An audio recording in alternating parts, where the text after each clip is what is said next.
So ozone clear గా తెలుసుకుందాం. Caller line లో ఉన్నారు. హలో హలో నమస్తే అండి, మీ పేరు ఎక్కడి నుంచి మాట్లాడుతున్నారు?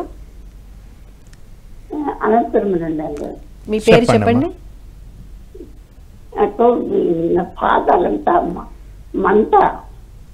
ఇంకొకసారి క్లియర్ గా ఎక్స్ప్లెయిన్ చేస్తారా ప్రాబ్లం ఏంటో? ఒక్కసారి చెప్పరా మీ ప్రాబ్లం ఏంటో?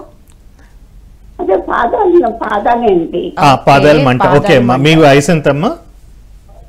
90 ఏళ్ళండి. 90 ఏళ్ళు. ఓకే, వండర్ఫుల్ అండి. అంటే ఆ వయసు దాకా మీరు ఇంకా కంప్లైంట్ ఒక్కటే చెప్తున్నారు, పాదాల మంటలు ఒక్కటే అంటే వెరీ గుడ్. మీకు ఒక్కటమ్మా, షుగర్ ఉందా? షుగర్ లేదండి. షుగర్ లేదు. ఎప్పుడైనా వైటమిన్ డి లెవెల్స్ చెక్ చేయించుకున్నారమ్మా? అన్ని చేయించుకున్నాను, ఏం లేదంటారు. ఓకే, వైటమిన్ డి లెవెల్స్ లేకుండా అంటే వైటమిన్ డి ఒక్కటి చెక్ చేయించుకోండి అమ్మా. జనరల్గా అది వైటమిన్ డి లెవెల్స్ చెక్ చేసి ఉండకపోవచ్చు. వైటమిన్ డి లెవెల్స్ తక్కువ ఉన్నప్పుడు కూడా పాదాల్లో మంటలు, ఎస్పెషల్లీ కాఫ్ మజిల్స్లో పొడిచినట్లు ఉండడము ఇది ఉంటుంది. సో ఏదైనా ఎవరైనా కాళ్ళు ఒత్తడము అవి చేస్తే తగ్గినట్లు అనిపిస్తుందా?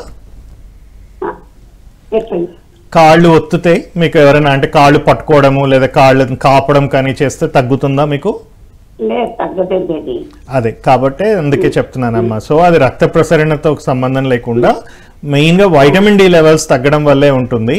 ఒక్కసారి చెక్ చేసుకొని మీరు ఆహారంలో వైటమిన్ డి లెవెల్స్ డైరెక్ట్గా తీసుకోలేకపోతే ఆ వయసులో అంటే జీర్ణం పెద్దగా కాదు అనుకుంటే కన్నా మీరు వైటమిన్ డి టాబ్లెట్స్ దొరుకుతాయి.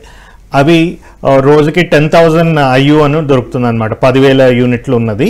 అవి రోజు ఒక టాబ్లెట్ వేసుకోండి, మీకు ఖచ్చితంగా ఆ మంటలు అవన్నీ కూడా తగ్గిపోతాయి. ఒక 10-15 రోజులు మీరు రెగ్యులర్గా వాడడం మొదలు పెడితే బాగా తగ్గుతుంది.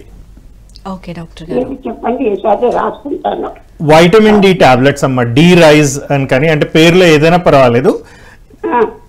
వైటమిన్ డి టాబ్లెట్ 10,000 యూనిట్లు ఉన్నది తీసుకోవాలి.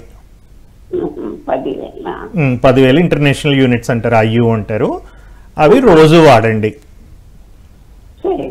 దాంతో మీకు బాగా రిలీఫ్ వస్తుంది. Right, thanks for the calling అండి.